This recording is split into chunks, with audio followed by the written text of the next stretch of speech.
dance movements, with obvious sexual connotations. In the early 1950s, the expression was given new life by pioneering white radio disc jockey Alan Freed, who preferred the name rock and roll to the strongly African-American associated rhythm and blues.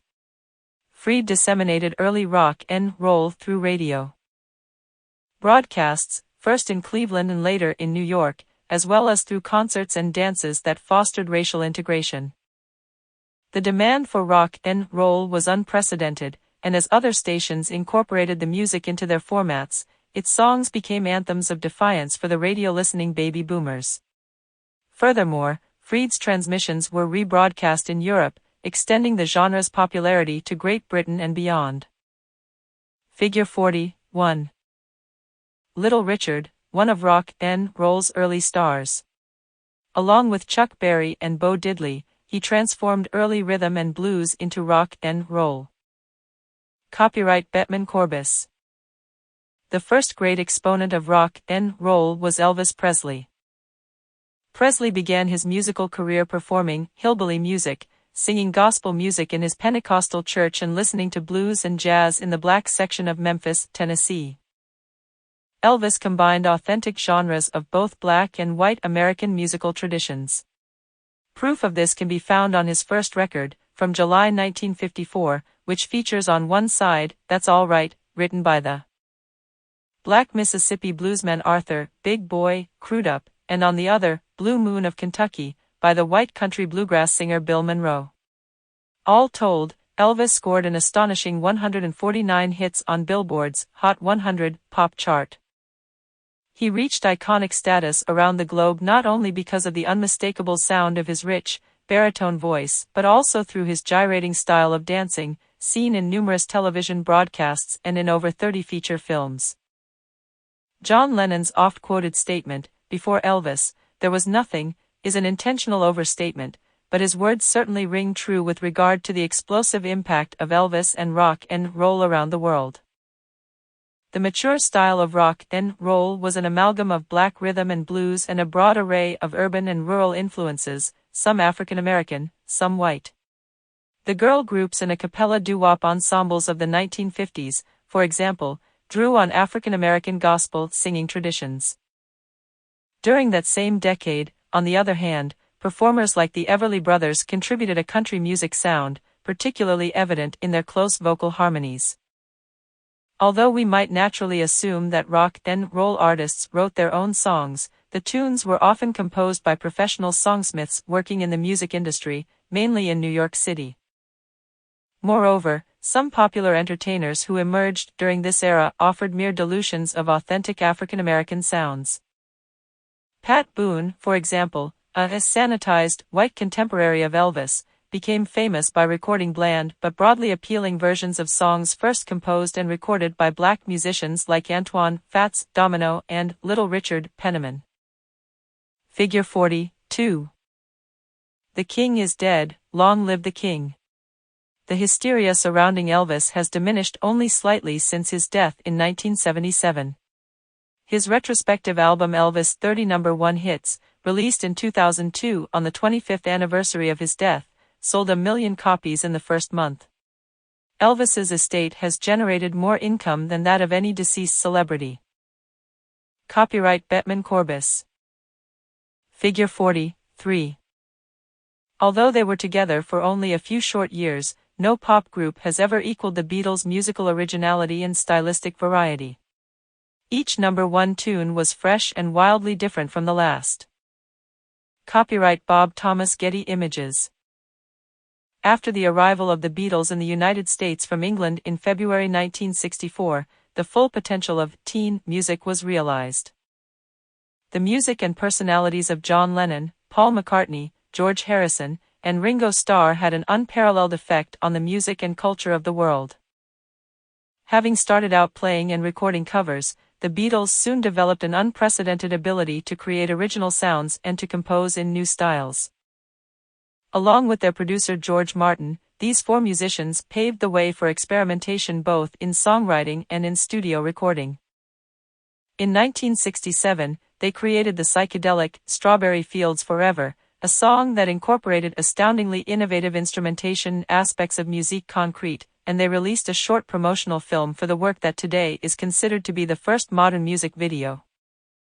In the same year, when they assembled the album Sgt. Pepper's Lonely Hearts Club Band, the Beatles brought to fruition the thematically unified concept album, along with lyrics that were to be regarded as serious poetry and album art that provided a sophisticated visual accompaniment to the work's intricate studio recording techniques. By the time the Beatles disbanded in 1970, they had profoundly changed the world of popular music. Henceforth, artists would be expected to compose their own songs and to release full-length albums rather than singles. Furthermore, the Beatles greatly expanded the boundaries of popular music. Their recorded output included astonishingly original music in a great variety of genres: rhythm and blues, gospel, country blues, Broadway show tunes, novelty tunes, psychedelic rock, and even Indian raga. The various, more sophisticated styles that emerged from rock and roll after the Beatles came to be called simply rock. By the late 1960s, the so-called British invasion initiated by the Beatles had infused popular music with a harder edge. Many groups emulated the styles of such popular black guitarists as Chuck Berry and Bo Diddley. But others, particularly those from the United Kingdom, most prominently, the Rolling Stones, Cream, and Led Zeppelin, were also inspired by older African-American blues singers, particularly the rough, amplified sounds of Muddy Waters, Howlin' Wolf, and Willie Dixon.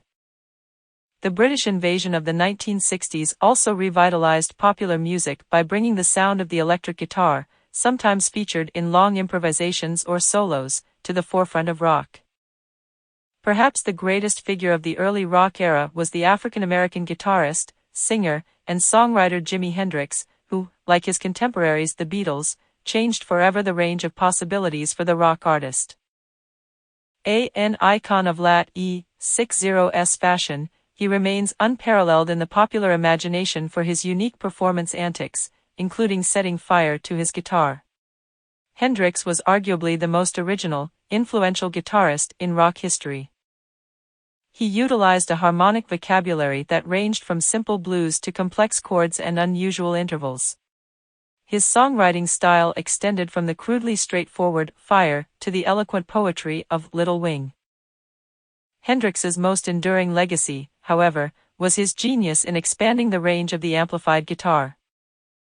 Instead of using it solely as a melodic and harmonic instrument, he redefined it as able to produce an assortment of noises, effects, and electronic sounds, such as those employed in his performance of The Star-Spangled Banner at the Woodstock Music and Art Festival in 1969. This now legendary performance has been construed as the guitarist's commentary on a racially divided country whose generations were torn apart by the Vietnam War. Punk rock crashed onto the scene in the mid-1970s, its self-destructive and nihilistic approach offering a welcome alternative to the mechanistic music and synthetic clothing of the disco craze on the one hand and the highly produced, overly orchestrated arena rock on the other. The New York City club music of the Ramones helped shape British groups like the Sex Pistols and The Clash, and all three bands produced seminal albums in the 1970s. The crudely amplified sounds, driving rhythms, and three-chord harmonies of punk music helped to return rock to its working-class roots. Self-proclaimed non-musician Brian Eno began during the early 1970s to conceive of music as a sonic landscape, and his collaborative efforts to incorporate electronica into compositions infused rock with a new timbral sensibility. These innovations in turn inspired the new wave groups of the late 1970s and early 1980s, like Talking Heads, Devo, and The Police.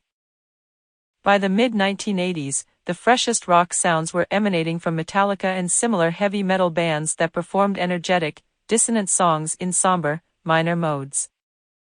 10 years later, Kurt Cobain and Nirvana were producing the dark, introspective songs of grunge. Both groups revitalized the noises and poetics of rock, recreating its raw essence for a new, brooding generation of adolescents. Figure 44. Run DMC. Hulton Archive Getty Images. Rap music, the African-American style that had emerged from New York's South Bronx in the late 1970s, with its attendant hip-hop culture of MCs, DJs, break dancers, and graffiti artists, slowly made its way into the consciousness of America. Initially drawing on funk, disco, and the black preaching tradition, rap became a major cultural force by the 1980s. The group Run DMC, Joseph Run Simmons, Daryl DMC McDaniels, and Jason Jam Master J. Mizell, broke genre barriers with the 1985 album King of Rock, which featured a rock guitar accompaniment to the rapping of MCs and scratching of DJs. The following year, their collaboration with members of the white rock band Aerosmith on the band's hit song, Walk This Way, brought Run DMC's sound into heavy rotation on the airwaves, especially via the music video shown on MTV. By the turn of the century, popular white groups like Rage Against the Machine, Korn, and Linkin Park were incorporating scratching in their rap metal textures. In 2004, DJ Danger Mouse produced a controversial underground phenomenon called the Grey Album, in which he craftily mixed tracks from rapper Jay-Z's The Black Album with those from the Beatles' White Album. Like jazz, rhythm and blues, and other earlier styles, the innovation of marginalized African Americans once again was adopted by mainstream America to produce a novel and authentic music whose broad appeal crossed racial and social boundaries. In a parallel with Elvis Presley, who rose to superstardom largely on the wings of black rhythm and blues, the critically acclaimed white rapper Eminem, having sold over 80 million albums worldwide, has become the fastest-selling rap artist of all time. Epilogue. It is impossible to consider here all of the various types of rock and pop that have arisen over the past 60 years and to laud all its heroes. We cannot neglect, however, at least to mention groundbreaking performers like James Brown, the late Michael Jackson, and Madonna, song stylists like Aretha Franklin and Mariah Carey, songwriters like Bob Dylan, Joni Mitchell, Paul Simon, and Stevie Wonder. Multicultural icons like Mexican-American guitarist Carlos Santana and Jamaican reggae artist Bob Marley, and costumed performers like the flamboyant George Clinton with P-Funk and the unmistakably gimmicky Kiss. There is the quintessential jam band The Grateful Dead, as well as the influential Velvet Underground, Motorhead, and Sonic Youth, three bands all but worshipped by musicians and critics. We need also to single out the important rap groups N.W.A. and Public Enemy, as well as the tragic personalities Tupac Shakur and the Notorious B.I.G. On the frontiers of rock lie many artistic innovators, from Pink Floyd and Frank Zappa to the Smiths, Radiohead, and Tool. Producers and arrangers like Phil Spector, Brian Wilson, and Rick Rubin are important for the sonic textures they pioneered. This stylistic assortment, folk rock, Motown, soul, funk, glam, hardcore, reggae, grunge, techno, gangsta rap, dancehall, and a diversity of approaches lumped together as alternative, is part of what has become a worldwide phenomenon of popular music. About popular music, Sting has said, at its best, it's subversive. Truly, youth music, as part of a general adolescent and post-adolescent rebellion, will forever be slippery in style, morphing quickly and thus defying easy labeling. Merely compiling a list, a handful of songs and a few influential artists, as we have done here, leaves out hundreds of significant people and concepts important to the development of popular music in America. The extraordinary vitality and diversity of American popular music, however, requires that it be so. The materials on the text website will help you understand and pass tests on the content of this chapter. Key words: rhythm and blues rock and roll rock, punk rock, grunge rap. Part 8 Global music. 41 The Far East. 42 The Near East and Africa. 43 The Caribbean and Latin America. Razvan. 41 The Far East. The following brief musical tour of Japan, China, India, and Indonesia is intended both to introduce and to inspire further interest in the ancient, rich, and varied musical cultures of these lands. As we will see, it is possible to gain an insight into the special character and values of a people, simply by studying their music. Japan's musical traditions. Japan, roughly the size of Montana, is a densely inhabited country with a population of over 127 million, the 10th largest population in the world. In 2009, Tokyo was calculated to be the most expensive city in the world, with a cost of living considerably higher than in any American city. As Japan's center of communication and technology, Tokyo is its modern cultural mecca. It is possible, therefore, for visitors to overlook the strong traditions and history that are still very much a part of this ancient nation while they are exploring the city's contemporary facade. Live music is omnipresent, with numerous venues providing diverse performances. Nightclubs named after American counterparts offer jazz, rock, hip-hop, and Hawaiian music. The British-influenced Abbey Road and Cavern Club house Beatles tribute bands. Western operas, ballets, symphonic works, and chamber music are also well represented. Yet at the same time, traditional theater arts of kabuki, no, and bunraku are regularly performed. In Tokyo's recital halls, one can see taiko drumming or hear traditional instruments such as the koto and shakuhachi.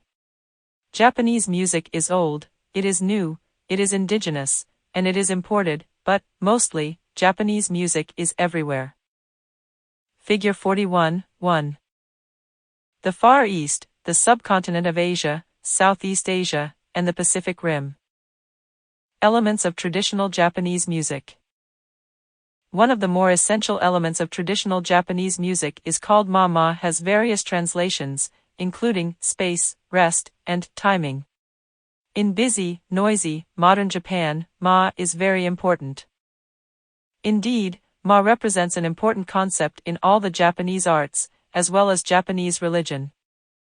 In architecture, it suggests the importance of space and lack of clutter. In religion, it represents silence, meditation, and introspection. In music, it constitutes the space between sounds, reserved for contemplation and anticipation. The Japanese believe that music occurs even during silences and that rests are as musical as notes. During these musical silences, audiences reflect on the performance, and perhaps on the meaning of life. They interpret what they have heard and seen, for the visual element is important as well, and they anticipate what is to come. Japanese performances unfold slowly, and it is the listener's acceptance of the unknown future that gives the performance its spirituality and the performer his or her ability to move the audience. Ma is not the only characteristic that distinguishes Japanese music from other traditions. Japanese traditional music also tends to be slow and non-metric, similar in this respect to Western Gregorian chant. Players strive for an unrefined sound, allowing the instrument's characteristic noises, such as the loud bursts of air that often begin phrases in shakuhachi performances, to become part of the presentation. The traditional repertoire is highly valued, and innovation is resisted. And because the visual contribution to the performance is important, live performances are much more vital than recorded ones. 2 traditional Japanese instruments. Japanese musical instruments are exceptionally diverse. In America, we are accustomed to seeing the same instruments used in an orchestra one night, in an opera pit the next, in a jazz performance the next, and in a religious service after that. In Japan, however, different occasions for music making require different instruments, and certain instruments appear only in the context of certain occasions or events, and nowhere else. Figure 41.2. The koto, the favored traditional instrument of the Japanese home. Notice the plectra, or picks, on the fingers of each performer's right hand. Copyright Razvan. The koto. The koto is a type of zither, which, along with virtually all other Japanese traditional instruments, came to Japan by way of China. It traditionally has 13 strings, although models with more strings have also been produced. The koto utilizes pentatonic tuning, but the exact tuning of the strings is flexible and is governed by the demands of the piece being performed. Conforming to tradition, the koto player sits on the floor behind the instrument, which stretches out lengthwise to the player's left. The performer's right hand plucks the strings with the use of plectra worn on the first 3 fingers. To bend pitches, the performer's left hand presses down on the strings behind the bridge. The koto began as part of the court orchestra, as long ago as 700 CE, but eventually became common in middle-class homes as a symbol of sophistication and education.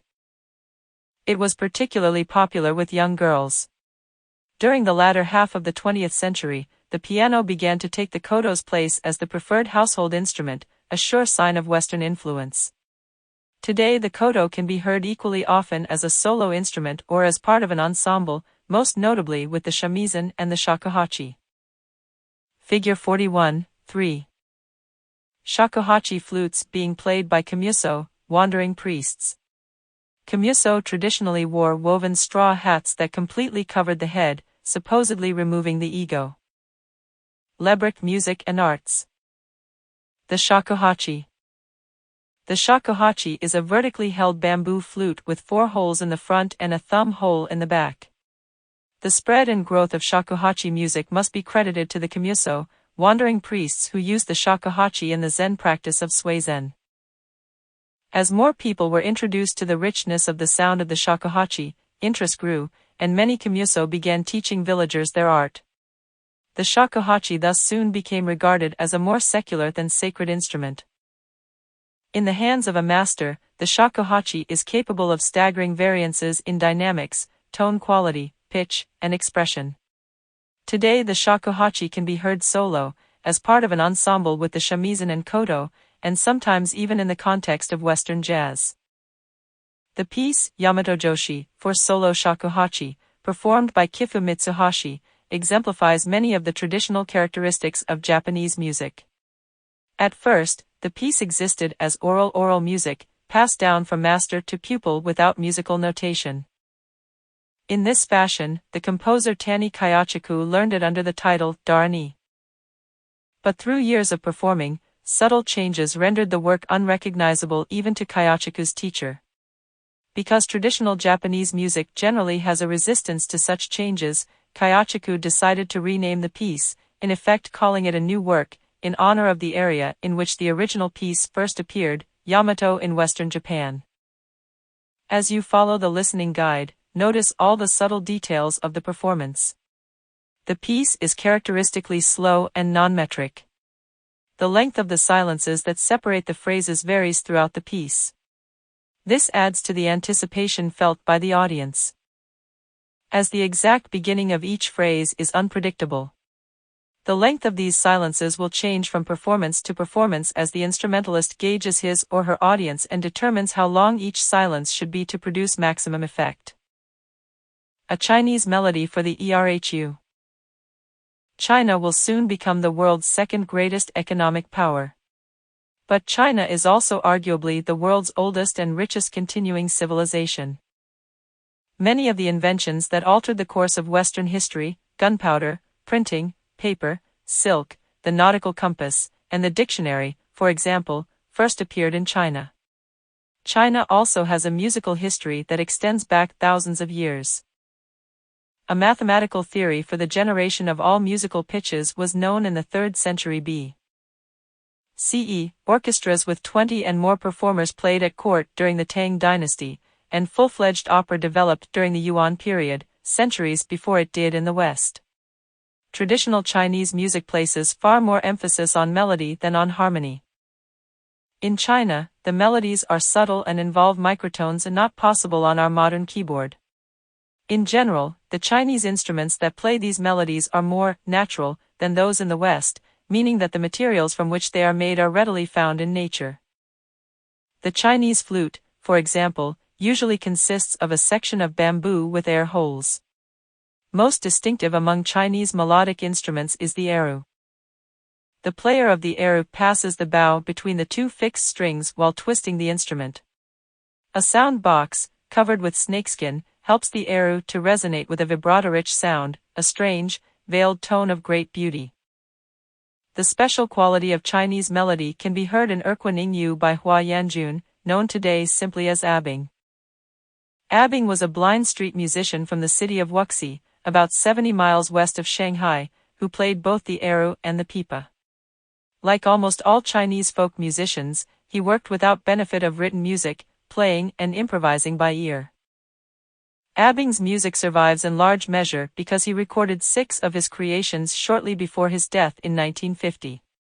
One of these, The Moon Mirrored in the Pool, was originally conceived for Eru alone. Its subsequent history, however, is like that of a folk melody. It is known in many different versions and arranged for many different combinations of instruments including orchestra, string quartet, and even the Western piano. The title refers to an ancient pool, called Urquhart Pool, in a park near Abing's home city of Wuxi. Figure 41, 4. Eru. Steve Vidler Superstock. As we listen to Abing's composition, several characteristics of Chinese music immediately become apparent. First, Chinese bowed string instruments are infinitely flexible with regard to pitch. The solo eru and the supporting orchestral strings seem to play as much between pitches as on them. Second, there is almost no harmony in Chinese music. What may sometimes sound like harmony is usually 2 or more instruments playing the melody simultaneously in different ranges, an octave higher or lower. Often the melody is doubled at the octave by an instrument playing with tremolo, a shaking or vibrating technique that produces a shimmering effect. Perhaps most important, Abing's melody is constructed around a pentatonic scale, one with 5 pitches within each octave. Here the 5 pitches are G, A, B, D, and E. These 5 notes, however, are only the point of departure. By using them in different registers and applying to them a multitude of rhythmic values, Abing extends his basic melody in a variety of ways. His melody has 2 parts. Usually, the orchestra plays or varies part 1, and the eru plays or varies part 2. What we have here is not so much a composition, a fixed piece, as understood in our Western classical tradition, but rather a record of continual improvisation and variation around a given melody, a musical practice found among street and folk musicians across the globe. An Indian raga for the sitar. In June 1967, during the Summer of Love, the Monterey International Pop Music Festival took place for 3 consecutive days in Monterey, California. Scheduled to appear were, among others, The Who, Jimi Hendrix, The Grateful Dead, Janis Joplin, and the North Indian sitarist Ravi Shankar.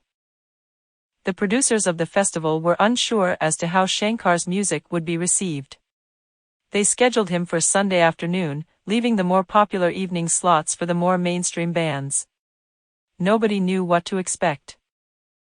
See Ravi Shankar giving a sitar lesson to Beatle George Harrison, in the YouTube playlist on the text website. When Shankar took the stage, he explained the spirituality of his music and asked that no one take pictures or smoke during his 3-hour performance. He then began to perform with his trio. One reporter at the event later wrote, "For 3 hours they played music, and after the first strangeness, it was not Indian music, but music, a particular realization of what music could be." The late 1960s were a time when interest in all things Indian hit a fever pitch in the United States. Just 20 years after Mohandas Gandhi's peaceful protests helped India gain its independence from Great Britain, Ravi Shankar was wowing both audiences at Monterey pop and superstars such as the Beatles. Images of tranquility, natural beauty, and spirituality mesmerized Westerners, as yoga and Indian music concerts became popular activities. In 2008, the movie Slumdog Millionaire won 8 Academy Awards, and once again mainstream America turned its eyes to India. This time, however, it was a different side of India that America was witnessing. Slumdog Millionaire depicted the all-too-real problems of India's impoverished. The movie is sensational, controversial, and, of course, fictitious, but India's impoverished remain a major concern. Today, with over 1 billion people living within its boundaries, India boasts the world's second-largest population.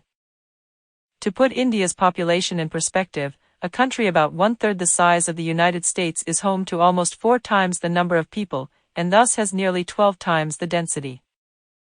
India's most significant social, economic, and environmental problems are caused by its explosive population growth. To cite just 2, 39% of the people are illiterate, and 25% live below the poverty line. Although these data paint a bleak picture of Indian life, Indian culture, including religion, art, and music, nonetheless helps to sustain pride and optimism in the land. Characteristics of Indian music. India, like the West, has a strong tradition of classical, folk, and popular music. Also, as in the West, it is India's classical music that is the oldest and most revered. India is home to many ethnic and religious groups, with Muslims strong in the north and Hindus dominating the south. Indian music, too, is divided somewhat along regional lines. What is called Hindustani-style music is heard in the north, while Carnatic-style music prevails in the south. There are similarities as well as differences between these two styles. One of the most important similarities is the use of a remarkably complex, yet subtle type of melody, called a rag or raga. Perhaps more than any other musical culture, Indian music relies exclusively on melody for musical expression. There are no contrapuntal lines and no harmony other than a constant drone on the tonic and, most often, the dominant notes of the melody. For an Indian musician, chords are thought to create too much sound at once and thus detract from what is truly important, the expressive nuances of the melody and the intricate rhythmic patterns of the accompanying drummer. Every melody in Indian classical music makes use of a raga.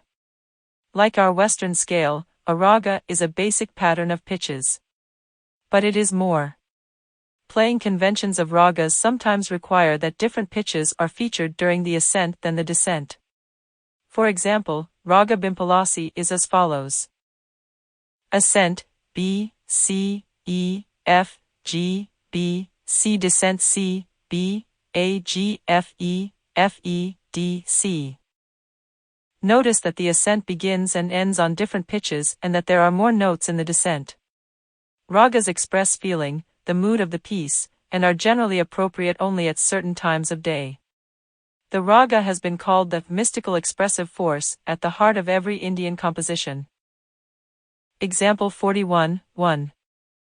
Alan Hovhaness, the great American composer and student of Indian music, wrote of Raga Bimpalasi, it has a mood of tenderness, the suppressed longing of a lover, but serene, with dignity, and yet throbbing with deep emotion. Raga Bimpalasi is an afternoon raga associated with the heat of the Indian midday, which made it a perfect choice for performance on that Sunday afternoon at Monterey. A second important component of Indian classical music is the Tala. Much as a raga is similar to the Western scale, the Tala is similar to Western meter, but it, too, is also much more. Western meter indicates groupings of pulses, specifically, how many pulses are grouped together. Ta-la indicates not only how many pulses are grouped together but also how they are grouped together in long cycles. The ever-recycling nature of Tala, which has been compared to the Hindu concept of reincarnation, is also very important.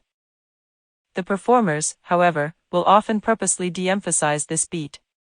For this reason, it is traditional in Carnatic-style classical music for the audience to participate in the keeping of the Tala by clapping. While Carnatic-style music is almost always sung, Hindustani-style music frequently makes use of an instrument called the sitar. The highly flexible quality of Indian melody can best be heard on this string instrument. Figure 41:5. Ravi Shankar performing on the sitar. Shankar's daughter is Grammy Award-winning pop singer Norah Jones. Copyright Bettman Corbis. The sitar is a large, lute-like instrument with as many as 20 strings, some of which are used to play a melody, some simply to vibrate sympathetically with the melody strings, and some to provide a constant drone. The strings are plucked by a plectrum, or pick, made of twisted wire, worn on the right index finger of the performer. As you can see in figure 41:5, the sitar is equipped with metal frets placed at right angles to the strings. The performer sets a pitch initially by pushing the string against the fret and can slightly alter that pitch by pulling the string sideways along the fret, something sometimes done on our Western guitar. At each end of the instrument is a large, semicircular gourd that serves as a resonator to amplify the sound of the strings. A performance on the sitar is typically accompanied by a tabla, a pair of tuned drums. The left-hand drum can produce almost any low pitch, depending on the amount of pressure the drummer applies. The right-hand drum is set to a fixed pitch, usually tonic or dominant, that is important in the sitar melody. The tabla articulates the rhythmic tala and often emphasizes its first pulse, which is called the sam. An orchestra from Bali, Indonesia. Bali is a small island located just below the equator in the middle of the vast archipelago of Indonesia, the fourth largest country in the world by population. For the more than 2 million inhabitants of the island of Bali, most of whom are Hindu, music is an integral part of daily life, intimately connected to religion and routine. The Hindu deities and local spirits of Bali are honored daily in the temple, the home, and the streets. This practice calls for artistic offerings that can be as small as an intricately carved banana leaf holding a few small, colorful flowers and incense, or as large as a grand temple ritual, featuring dozens of dancers in ornate costumes and mounds of homemade food. Ceremonies and events of all kinds, both small and large, from celebratory festivals to funereal cremations, are performed to the accompaniment of the gamelan. A gamelan is an ensemble made up of different instruments that play together, much like an orchestra or a band. However, unlike the Western orchestra, which is dominated by strings and wind instruments, the gamelan is composed mainly of percussion instruments, more specifically, metallophones, tuned gongs, pitched gong chimes, drums, and cymbals. Occasionally, flutes and voices are added. Music for the gamelan is generated using an approach very different from Western classical music. In Western music, pieces are linear and goal-oriented, as melodies built on underlying harmonic structures move toward emotional climaxes and then relax. Gamelan pieces are, in contrast, cyclically structured. They are built on one main, core melody punctuated by a series of gong strikes. The core melody is repeated many times throughout a piece, creating rhythmic and melodic ostinatos that are cycled over and over again. Listeners and performers can keep track of where they are in the cycle by listening to the pattern of gongs. The drummers are the last part of the gamelan's musical foundation. With complex patterns and cues, they signal tempo changes to the entire ensemble, communicate with the dancers, and indicate when it is time for the players to change from one indefinitely repeating cycle to another. In gamelan performance, drummers are like conductors, leading the ensemble and keeping everyone together. Performers have to listen very carefully to the signals of the drums. Figure 41:6. A Balinese gamelan showing metallophones. Sylvain Grandadam Getty Images. Some melodic instruments do not play the core melody, but instead elaborate on it in complex ways. Most common is playing in interlocking style, in which the players of different instruments contribute snippets of music that, when taken together with the fragments played by other instruments, form composite musical lines. In this way, the music reinforces the common Balinese belief that everyone in this world both supports and relies on others. True cosmic and social balance is achieved not by impressive soloists showing off their skills as in Western concertos, but rather by everyone working together in his or her own way to create the beauty of the whole. In example 41:2, notice how the parts interlock. Example 41:2. Gamelan ensembles are abundant on all the islands of Indonesia. But not all gamelan music sounds the same. Each local gamelan has its own special sound, its own special ceremonial function, and even its own repertoire of pieces. Gamelan music from the Muslim island of Java, for example, sounds much more contemplative than the flashy gamelan music from the Hindu island of Bali. On the island of Bali, no style of gamelan is flashier than the Kebyar gamelan. The fiery, dramatic, and even virtuosic Kebyar style is unusual in that it is a secular form of Balinese gamelan, that is, the music exists purely as music and not as an enhancement to a religious ceremony. A 20th-century addition to traditional Indonesian gamelan music. Music in the Kebyar style has inspired the Indonesian equivalent of pop music festivals. Gamelan groups from villages across the island meet up annually to perform in an enormous competition. This Battle of the Bands draws thousands of Balinese people, who come to listen, watch, and cheer for their village's group. The ensembles are judged on precision, musicality, and visual presentation. Hujan Mas is a popular kebyar piece based on a melody from a Javanese piece of the same name. In the Balinese version, every section of instruments in the gamelan gets a chance to show what it can do. Typical of kebyar pieces, Hujan Mas opens with a complex, rhythmically irregular introduction that is played precisely in unison by the metallophones, a very difficult feat to achieve, and one accomplished only with much practice. After this opening follows a number of regular rhythmic melodic cycles in which other types of instruments are featured, and then a long grand finale, in which all the instruments play together. See a video of Hujan Mas being performed in the YouTube playlist on the text website. The materials on the text website will help you understand and pass tests on the content of this chapter. In addition, you may view active listening guides and other materials that will help you succeed in this course. Key words: Makoto Shakuhachi Erupipa.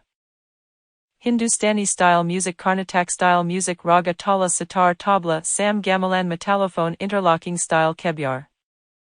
42. The Near East and Africa. As we move farther to the west in our musical tour of the world, to the Near East and Africa, we would expect these musical cultures to have increasingly more in common with the traditions of the West. But, in fact, the musical practices of the Near East and Africa are more akin to their Eastern, rather than their Western, cousins. In matters of music, it appears, the West is really the odd culture out. An Islamic call to worship. Islam is the name that all Muslims give to their religion. It is based on the teachings of the Prophet Muhammad, born in Mecca. The revelations of Muhammad, believed to have been sent from Allah to the Prophet in the year 610, are collected in the Quran. Written in Arabic but translated into many languages, the Quran provides Muslims with direction in religious and civic duties, just as the Torah and the New Testament guide Jews and Christians, respectively. Within a century of the death of the Prophet Muhammad, Islam had spread from North Africa to Spain and, following the Silk trade route, as far east as China. The most populous Islamic countries today, moving roughly west to east, are Egypt, Saudi Arabia, Turkey, Iraq, Iran, Afghanistan, Pakistan, India, and Indonesia. Of the great world religions today, Islam ranks second in number of adherents, as the following approximate numbers suggest: Christians, Muslims, Hindus, and Buddhists and Chinese folk religionists. Every devout Muslim is required to worship God 5 times each day, just before sunrise, at noon, before sunset, just after sunset, and just after the day has closed. Muslims may pray alone or in a house of worship called a mosque. On Friday, the Muslim holy day, the noon service is set for the full community in the mosque. Men pray in rows, with women in rows behind them or in a separate area of the mosque. The service consists of exclamations and the recital of parts of the Quran, accompanied by prostrations of the body. No matter where in the world Muslim worshippers may be, they face in the direction of Mecca as they pray. Christians around the world have historically summoned the faithful to church by means of bells. Muslims, however, call the faithful to each of the 5 times of prayer by chanting from the tall tower of the mosque, called the minaret. The call to worship is named the adhan. In large cities, the voice of a single cantor is linked by loudspeakers, and thus he chants the adhan in synchronized fashion around the city.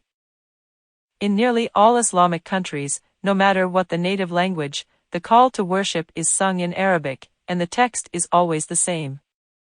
The melody, however, can vary according to the singing style of the cantor. Figure 42, 1. A mosque with ascending minaret in Cairo, Egypt. Jose Fust Raga Corbis. The cantor, or principal singer, of the mosque is called the muezzin. Some muezzins know the entire Quran by memory, and the more famous of them have recorded it on CDs. Among these is Turkish muezzin Hafiz Hüseyin Irek. On the recording heard here, the voice of Irek can be heard calling all Muslims to worship, just as it still can be heard today live above the houses and mosques of Istanbul, Turkey. Although it would be unwise to draw too much from a single example, Islamic and Western Gregorian chant can be instructively compared. Both are monophonic in texture, and both avoid regular rhythms or meters. Because of this, both musics also have a floating, undulating quality. Here the word arabesque can correctly be used, for the Muslim melody, like Gregorian chant, seems to twist and turn to form elaborate patterns. There is, however, one distinctive quality of the adhan sung by Hafiz Hussain Iraq, and this characteristic marks much of non-Western music: the performer slides between pitches. In fact, much of the musical interest and beauty of this call to worship derives from what the performer is doing between pitches, not what he does on them. By way of comparison, most music in the West, perhaps influenced by fixed-pitch keyboard instruments, moves from one discrete pitch to the next. Only in the West do we find technologically complex fixed-pitch keyboard instruments such as these.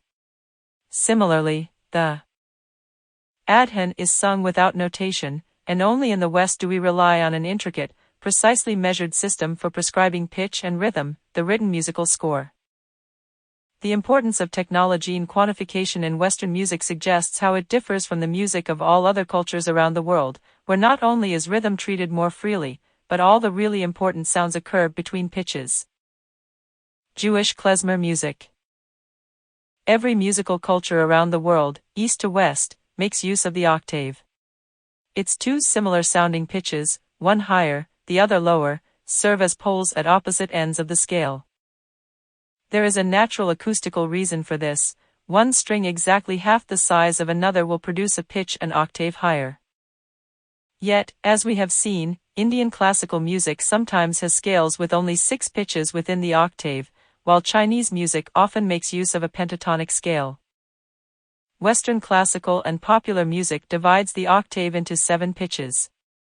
Moreover, we in the West have 2 specific and unvarying patterns for those 7-note scales within the octave, the major and the minor mode. Other cultures make use of 7-note scales, but the patterns of these differ from the Western major and minor. One such musical culture is that of klezmer music. Klezmer music is the traditional folk music of the Jews of Eastern Europe, some of which is now found in Israel as well.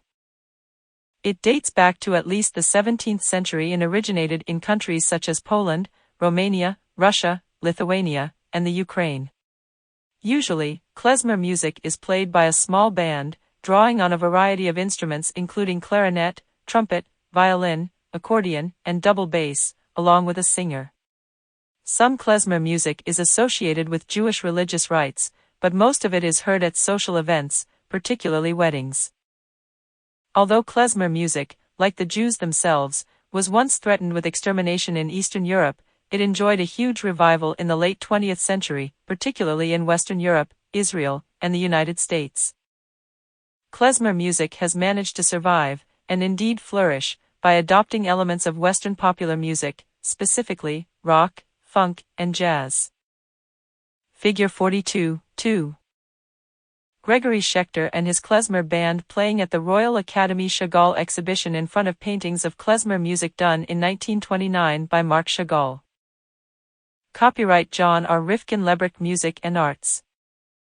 The lively sounds of klezmer music can be clearly heard in Fun Tashlich, a tune associated with the High Holy Days.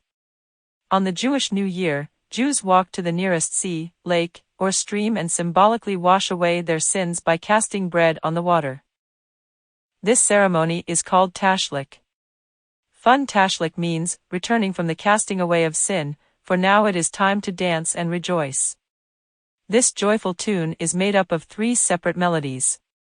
Each is in duple meter, and each is repeated to extend the dance. Most important, each phrase has its own particular scale pattern, or mode. None of the 3 modes, however, exactly corresponds to our Western major or minor mode. Melody A is similar, but not identical, to our D minor scale. Melody B has much in common with our F major scale, while melody C approximates a mixture of our F and D minor scales. As you listen to melodies A and C, you will hear a decidedly exotic, Eastern sound. It is the augmented second, an interval that occurs in much Eastern European and Near Eastern music, but not in the 2 Western scales. The most striking moments of Fun Tashlich come at the shift between the minor-like A melody and the major-like B tune. Finally, note that this Eastern piece is a happy dance. yet it is written mainly in what sounds like our minor mode. While music in a minor key may sound sad to Western ears, to more Eastern ones, it can have happy connotations. Humans' emotional responses to music are conditioned not only by the physical properties of sound but also by each group's cultural traditions and musical habits. Example 42, 1. African music. The blues, as we have seen, was greatly influenced by the experiences of African Americans in the rural South and reflect African musical practices. Most of the slaves arriving in the United States came from the western part of sub-Saharan Africa, from the western part of the continent below the Sahara Desert. Today, the countries of sub-Saharan West Africa have names such as Senegal, Guinea, Ghana, Benin, and Ivory Coast, though in fact the boundaries of most of these nations are more or less artificial lines drawn by 19th-century European rulers. Real unity and loyalty in Africa rests within the structure of the countless tribes, each of which possesses its own history, language, and music. It is the music of the West African tribes that was transported to the Americas and, over time, came to influence and, in some cases, largely shape the traditions of American popular music. But what are the characteristics of African music that so influenced American popular music? Figure 42, 3. The country of Ghana is situated in the western portion of sub-Saharan Africa. Music as social activity. Music permeates every aspect of African life. Africans sing or play while chopping wood, pounding grain, paddling a canoe, harvesting crops, weeding fields, burying a chief, or stamping letters at the post office. Singing brings the workers together and makes their tasks go faster. When people perform classical music in the West, some play while others listen. Westerners have performers and an audience. In Africa, the audience and the performers are one and the same. Similarly, there is usually no class of professional musician, everyone participates. When transferred to the Americas, these traditions produced the field hollers of the cotton and tobacco pickers and the line songs of the railroad gangs, all characterized by a call of the leader and the response of the group. The name of the composer is not known, for usually, it is all the people. The importance of rhythm. Complex harmonies distinguish Western classical music, and subtle melodic gradations characterize traditional Indian and Chinese music. The distinguishing quality of African music, however, is rhythm. Yet rhythm in African music is not like that in Western art music. Western performers invariably start together at a beginning point, an opening downbeat, and are guided by the regular recurrence of downbeats and upbeats. All musicians lock onto and play with or against this single, common, regulating pulse. In African music, by contrast, the individual parts are far more likely to start independently and to stay that way. There is usually no common downbeat around which the players gravitate. Each part has its own downbeat, pulse, and rhythm, and often its own meter. What results is polymeter, a complex of several layers of musical rhythms and meters. We have met polymeter before, specifically, in the music of the European avant-garde. The difference between the Western European and the African use of polymeter, again, is the absence in African music of a shared downbeat, as can be seen in this musical example of two African drumming patterns sounding together, each with its own downbeat, rhythm, and meter. Example 42, 2. There are always at least two rhythms sounding in African music, which accounts for its complexity. We Westerners perceive it as complex, indeed are often baffled by it, because we can't find a unifying beat to which to tap our feet. The African-influenced Latin pop music and the Afro-Cuban jazz of today seem exciting and energetic because there are so many rhythms and meters sounding at once. The importance of drums. Many musical instruments are indigenous to Africa: flutes, whistles, harps, bells, even trumpets, but it is the drum that we immediately associate with African culture. Drums are at the heart of almost all group music making and all dances. African drums come in a staggering variety of shapes and sizes. There are hand drums, stick drums, water drums, slit drums, and talking drums. Talking drums are those on which tension can be placed on the drumhead by tightening the skin around it. In this way, the pitch of the drum can be changed, causing it to speak. African drum makers sometimes place charms within the drum, pebbles from the yard of the village gossip so as to make the drum talk freely, or a bit of skin of a lion to make it roar. When slaves arrived in America, they were often forbidden from using these talking drums because the masters were afraid that this secret musical language would be used to foment rebellion. Following the Civil War, African drums reappeared. Later, during the 1940s, the insertion of strong drum beats and backbeats helped transform the blues into rhythm and blues and, ultimately, into rock and roll. Figure 42.4. The don-don is a talking drum, so called because the player can pull on the leather thongs connecting the two heads to raise the pitch, as we do in our speech. Copyright Paul Tomlins Lebrecht. Bending the pitch. Western classical music is one of the few musical cultures that places melody on a rigid grid of pitches, the unvarying notes of the major and minor scales. Western melodies move directly from one specific frequency to the next with no sliding in between. In large measure, this is because Western music, over the course of the centuries, has become heavily dependent on written notation and fixed-pitch instruments such as the piano and organ. Other non-Western musical cultures, those that rely on the oral rather than the written communication of music, are marked by melodies of subtler nuances of pitch. African music is among these orally communicated musics that allow for greater melodic flexibility or bending of pitch. Here, too, the most exciting part of the music is often what happens between the pitches, not on them. African slaves brought their traditional modes of singing with them to antebellum America. The publication Slave Songs of the United States appeared shortly after the Civil War, and in the preface, the white editor remarked that black musicians seem not infrequently to strike sounds that cannot be precisely represented by the gamut, a suggestion that the bending blue notes of the blues scale were already audible. Call and response. The structure of African music is governed in large measure by a principle of performance called call and response. In call and response singing, a lead singer announces an opening phrase, and the chorus utters a short, simple reply. The soloist returns, extending and varying the call, to which the chorus responds again in simple, stable fashion. The soloist may enter and depart according to his or her whim.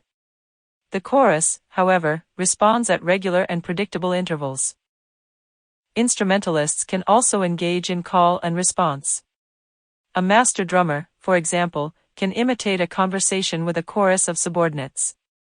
Sometimes the performing forces are mixed. A vocal soloist might engender a response from a chorus of drums. Today, call and response remains an important structural feature of African American spirituals, blues, gospel, and soul. When James Brown, the godfather of soul, sings, "Get Up," and we then hear a collective, "Get On Up," we have a classic example of African call and response. A praise song from Ghana. As a way of hearing what African music sounds like today, and what it might have sounded like before coming to America, let us examine a traditional drum-accompanied song from Ghana. Ghana is a country in western sub-Saharan Africa, somewhat smaller in size than Texas, with a population of 24 million people.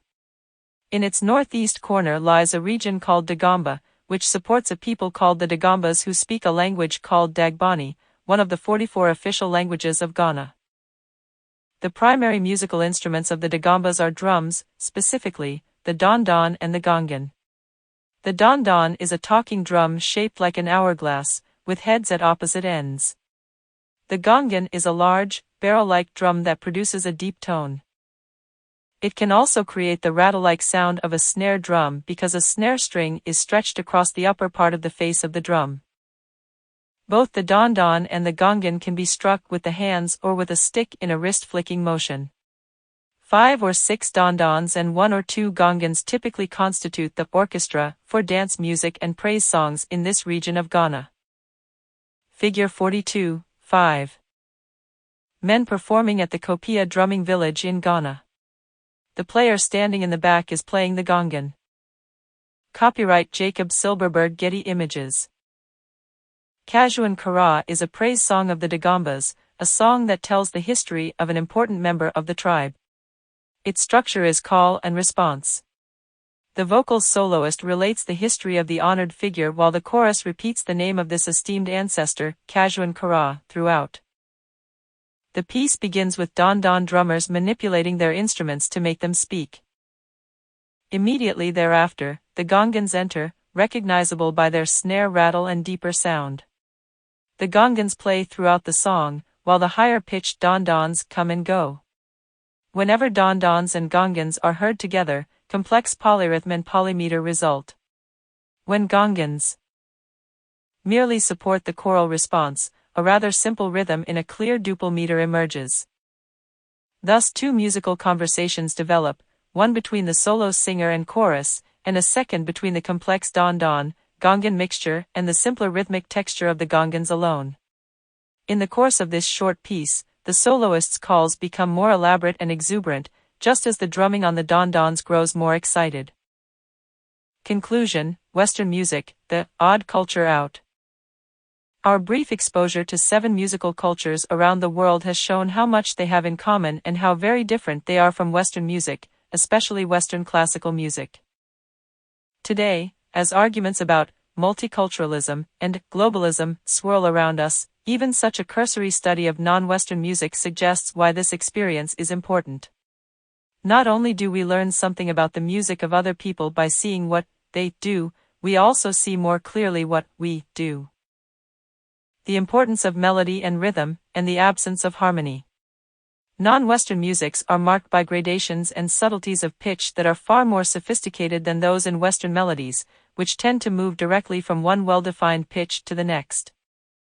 Rhythms, too, are generally more complex, and rhythmic interaction between the parts is more complicated. Yet at the same time, harmony as we in the West know it is virtually non-existent. Of all the musical cultures of the world, only the West has emphasized the simultaneous sounding of several pitches. The harmony that results adds richness and depth to the sound, but often at the expense of melodic and rhythmic subtlety. Improvisation. Spontaneous improvisation is a musical practice that occurs, to varying degrees, in virtually all musical traditions except that of Western classical music.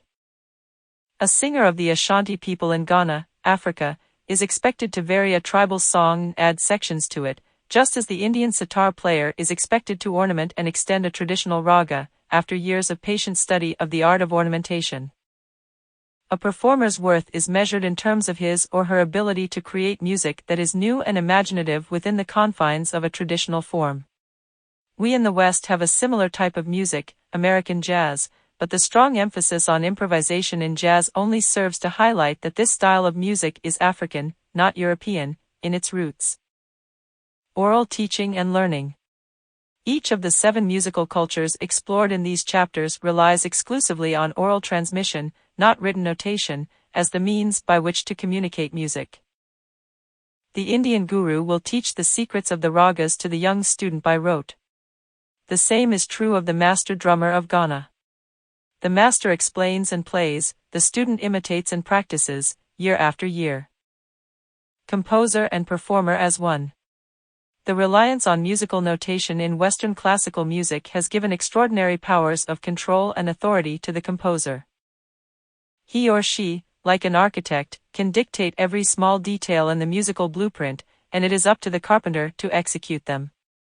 In non-Western cultures, however, the composer and performer are usually one and the same person, as in the case of Ravi Shankar. A piece of music comes into being only at the time of performance.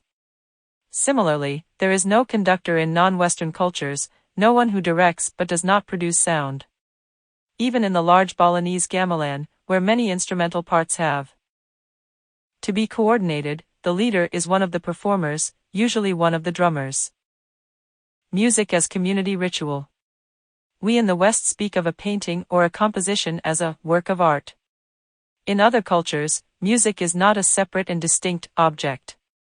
Most African languages have no word for the concept of music, although there are words for poetry, dance, and song.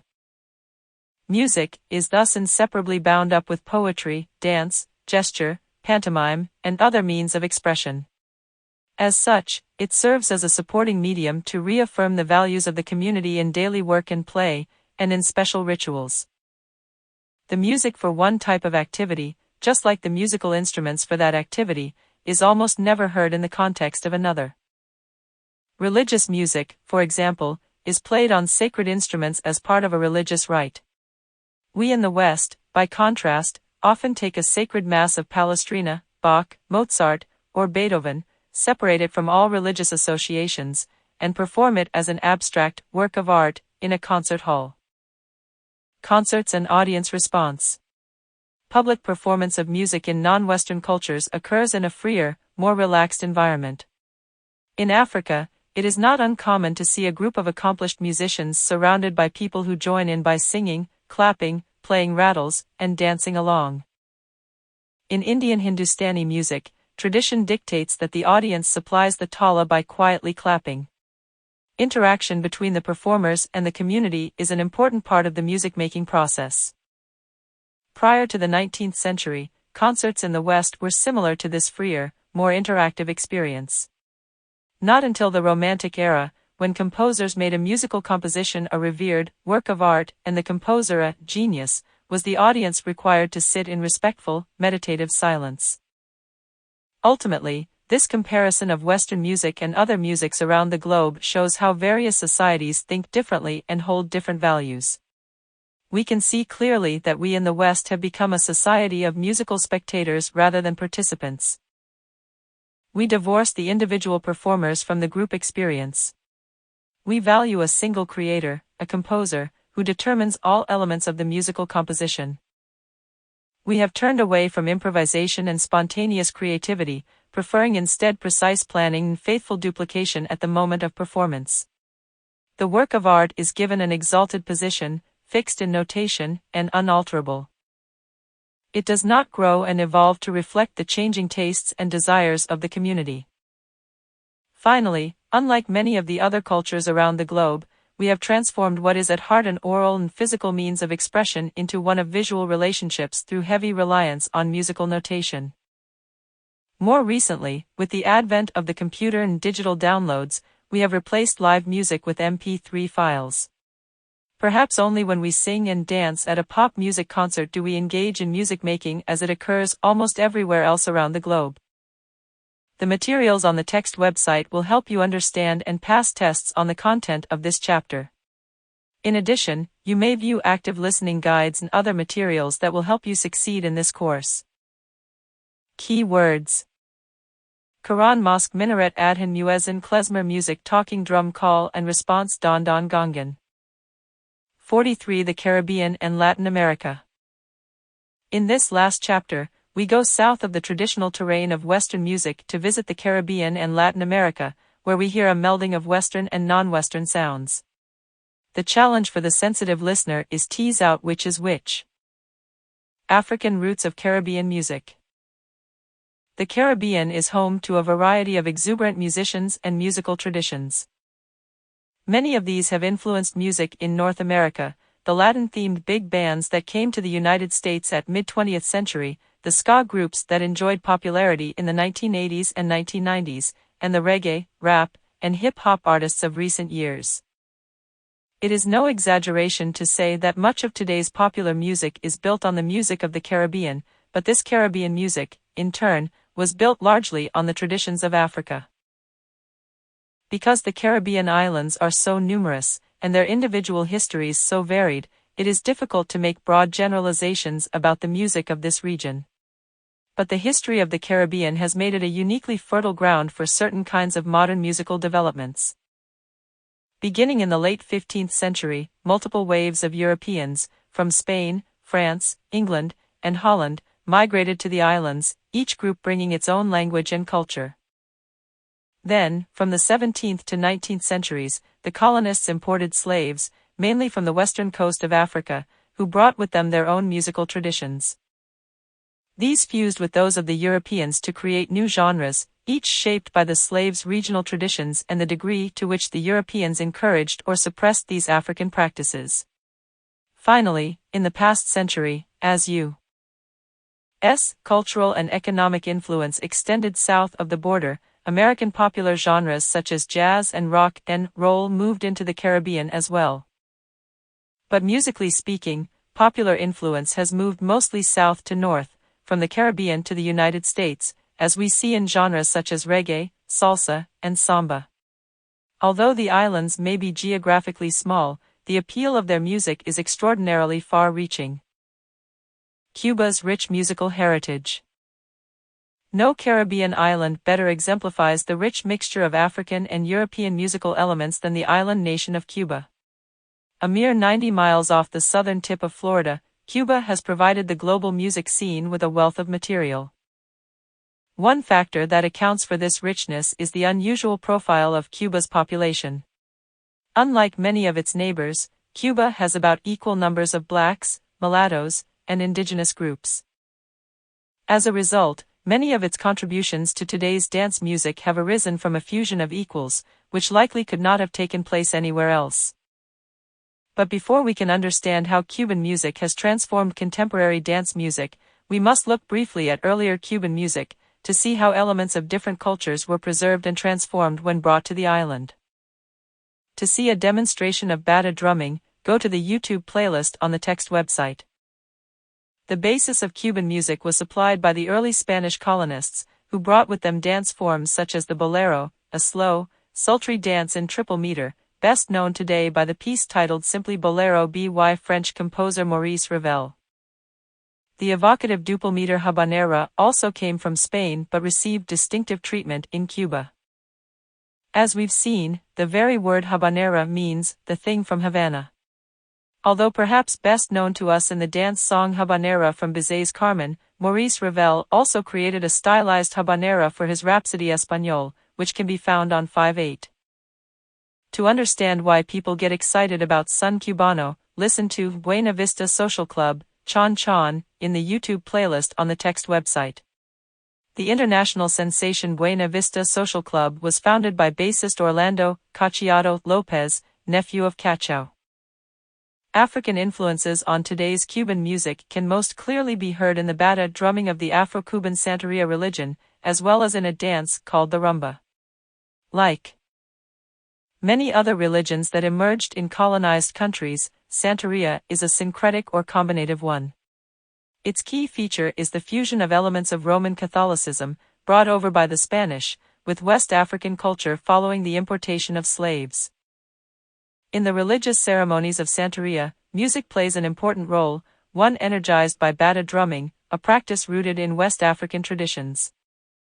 During Santeria rituals, 3 bata drums interlock with each other in complex patterns intended to invoke the saint gods. Each pattern is associated with a particular god. Figure 43:1. Cuban Yoruba community performing a Santeria healing ceremony today, to the accompaniment of bata drumming. Copyright Adalberto Roque AFP Getty Images. Cuban popular music has proved hugely influential, to the point that Wikipedia excitedly calls it the most popular form of world music since the introduction of recording technology. A mixture of Spanish elements and African sources provide the basis of the music. Add to this the syncopation and improvisatory freedom of American jazz, and all the ingredients for an exciting, pulsating music are in place. The most common type of Cuban popular music is called son cubano, meaning simply Cuban sound. Son cubano is something of a catch-all phrase, for this music draws upon or has spawned a host of other related musical genres, such as mambo, rumba, bolero son, and even salsa. The core of son cubano, which might briefly be described as a hot Latin style in which the singer pushes the beat, was formed by musicians working in Havana in the 1940s and 1950s. These included Ibrahim Ferrer and Compay Secundo, as well as Tito Puente and Cachao, all 4 recently deceased. Cachao is the stage name of Israel Lopez, a Grammy Award-winning composer and double bass player, whose diverse career saw him play in a symphony orchestra in Havana under the baton of Igor Stravinsky, as well as in a backup band in Miami for Cuban pop singer Gloria Estefan. In his Romantica Mujer, a bolero son, we hear a complex rhythmic overlay of conga drums and claves, 2 short, hard wooden sticks, and occasional jazz-style solo inserts by trumpet and flute set above a leisurely paced bolero-style bass line played by Cachao himself. Music from Brazil. Brazilian music represents a combination of Portuguese, African, and native cultures. Of the three, the native culture is the least pronounced because the Portuguese missionaries intent on bringing Christianity to the people of the New World suppressed most of the native religious and cultural traditions. They were more tolerant, however, of the practices of the African slaves they imported, allowing them to keep their arts and, most important for communication, their drums. Thus we hear the percussion much more prominently in the music that evolved in Central and South America than in that of another less tolerant former slave-holding territory, the United States. Samba. Samba is the most popular traditional style of music in Brazil. Samba has no definitive origin, but major developments of the style took place in the favelas of Rio. In 1928, the first Escola de Samba was formed. Although the term translates literally as Samba School, the Escolas de Samba are more analogous to social clubs. They are places where people gather to socialize, drink cerveja, and play samba. Almost immediately following their creation, the Escolas became involved in the festival of Carnival, or Carnival. Carnival is celebrated the week before the Christian season of Lent. It represents a last chance for excess before entering into slightly more than 40 days and 40 nights of fasting, self-denial, and piety. Although Carnival is most famous in Rio de Janeiro, Brazil, it is celebrated all over the world. The United States also enjoys Carnival, but here it is called Mardi Gras. The first major impact the Escolas had on Carnival was the incorporation of samba. Today samba is the driving force behind the Carnival parade in Rio. Each Escola performing in Carnival practices all year to perfect its samba in hopes that it will be named that year's winner and granted the city's most coveted prize, bragging rights. Figure 43, 2. Drum section of Viriduro Samba School during the 2009 Carnival parades in Rio de Janeiro. Copyright Marco Antonio Teixeira O Globo via Getty Images. Elements of the music. The two main parts of an Escola's samba are the enredo and the batucada. The enredo is the song. It is during this part of the samba that one hears the melodic, harmonic, and formal traditions brought to Brazil by the Portuguese. The batucada is the drum feature. During this segment, the bateria shows off its skill. All the members of the bateria must listen to one player, the mestre de bateria, who plays calls on his drum to which the others must respond. This demonstrates the Africans' gifts to Brazilian music, an emphasis on percussion and the element of call and response. Both the enredo and the batucada are marked by the two most important rhythmic elements of samba, an accent on the second beat and interlocking syncopations. Watch the Elite Viriduro Samba School in the YouTube playlist on the text website. Hear a batucada followed by an enredo in the YouTube playlist on the text website. Bossa Nova. The bossa nova developed from samba but has become a distinct style with minimal similarity to its ancestor. The term bossa is slang for something that has distinction, so bossa nova translates roughly as special new thing. Bossa nova gained popularity among the middle-class residents of Rio in the 1950s, in contrast to the fiery samba performed and danced by working-class residents. Bossa nova represents a cooling down of music that had become unequivocally hot. It is subtle, contemplative, and reserved while maintaining a highly rhythmic pulse. In the words of Brazilian composer and musician Antonio Carlos Jobim, bossa nova is serene, it is love and romance, but it is restless. The first time Frank Sinatra recorded an album comprised entirely of bossa novas, he reportedly stated, "The last time I sang so softly I had laryngitis." In bossa nova, all the performers take on a role subordinate to the composition. It is no surprise, therefore, that the man most closely associated with bossa nova has been called one of the world's greatest songwriters. Antonio Carlos Jobim. Antonio Carlos Brasileiro de Almeida Jobim was born in Rio de Janeiro where, as a young boy, he studied piano, harmony, composition, and orchestration. As a performer, composer, and artistic director for Odeon Records, Joe Beam helped make the bossa nova an international sensation. In interviews, Joe Beam could not recall how many compositions he had penned, but his biographers put the number at around 400. He has written not only songs but also symphonies, tone poems, and soundtracks. Joe Beam credits Debussy, Ravel, Chopin, and, of course, Samba as his major musical influences. See and hear Joe Beam play another of his bossa nova hits at the YouTube playlist on the text website. Joe Beam's most notable composition is Garada De Ipanema. The song was recorded in 1963, hit number 5 on the U.S. Billboard Pop chart in 1964, and won a Grammy for Record of the Year in 1964. This recording launched the career of Astrud Gilberto. She was not scheduled to be on the original recording, but when accompanying saxophonist Stan Getz heard her sing, he immediately agreed that she should be a part of the project. Her uniquely breathy voice has helped her maintain a lucrative career ever since. A Mexican mariachi performance. The Spaniards first entered Mexico in 1517, finding a once dominant Mayan society and learning of the powerful Aztec Empire. The eventual conquest of the Aztecs by Cortés in 1521 marked the beginning of New Spain.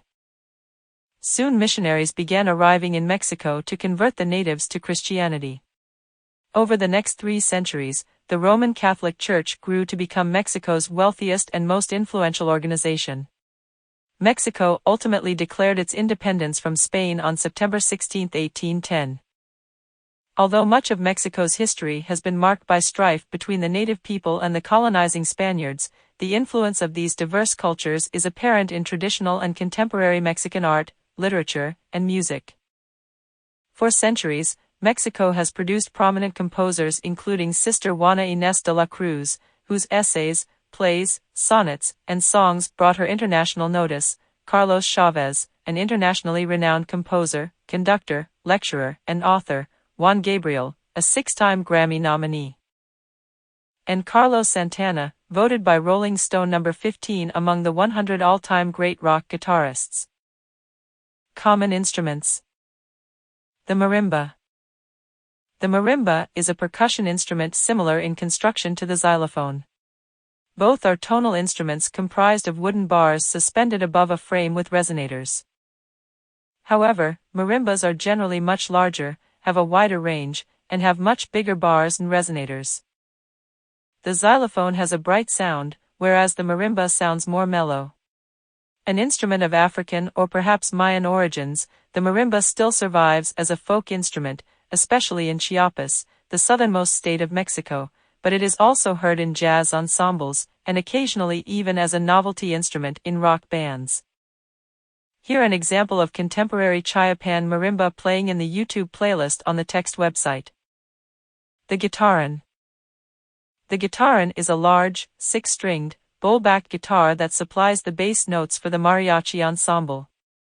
It originated in the state of Jalisco in western Mexico. Its strings were originally made of gut but are now made of nylon or steel. The guitaran became a staple of mariachi ensembles in the early 20th century. Mariachi. Mariachi music is an exuberant popular music that enjoys great favor today in Mexico and parts of the southwestern United States. It originated, like the guitaran, in the western Mexican state of Jalisco and then spread east to Mexico City and north to California, Arizona, New Mexico, and Texas. The first mariachi were itinerant performers who wandered from one hacienda to another as a group. The term mariachi thus denotes a performing ensemble, like the words orchestra in the West and gamelan in the East, but one that generates a particularly Mexican sound. Mariachi music reflects the diverse musical history of Mexico. Some of its influences can be traced to Spanish music of the 16th century, but strains of indigenous Mexican folk music and even African music can be heard as well.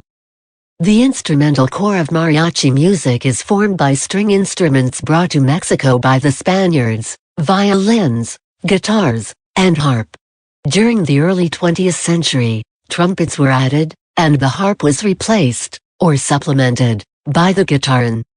The standard mariachi band of today thus includes as many as 6 to 8 violins, 2 trumpets, and 2 or 3 guitars, including a guitar. Many pieces also require a singer, and for these, the instruments either alternate with the soloist or simply provide an accompaniment. 2 factors create the distinctive sound of mariachi music: the disposition of the instruments and the rhythms.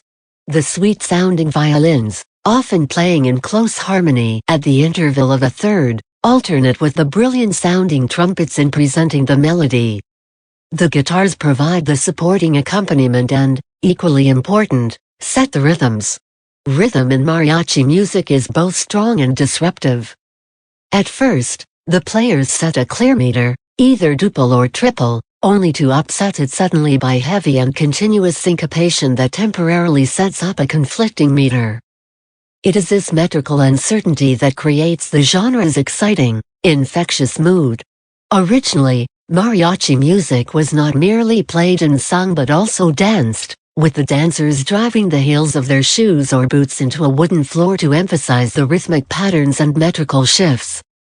A brief example of mariachi music can be heard in the traditional tune El Burro, an amusing piece in which the instruments occasionally mimic the sounds of a burro, or donkey. The primary beat here unfolds at a very fast tempo in triple meter. Often, however, this triple pattern is obscured by syncopation. Twice, the syncopation is consistently applied so that bars written in triple meter actually sound as a succession of measures in duple meter when 3 bars of duple meter replace 2 bars of triple, as in example 43-1, the phenomenon is known as himola. Himola is a constant feature of mariachi music and of classical music as well. Example 43-1.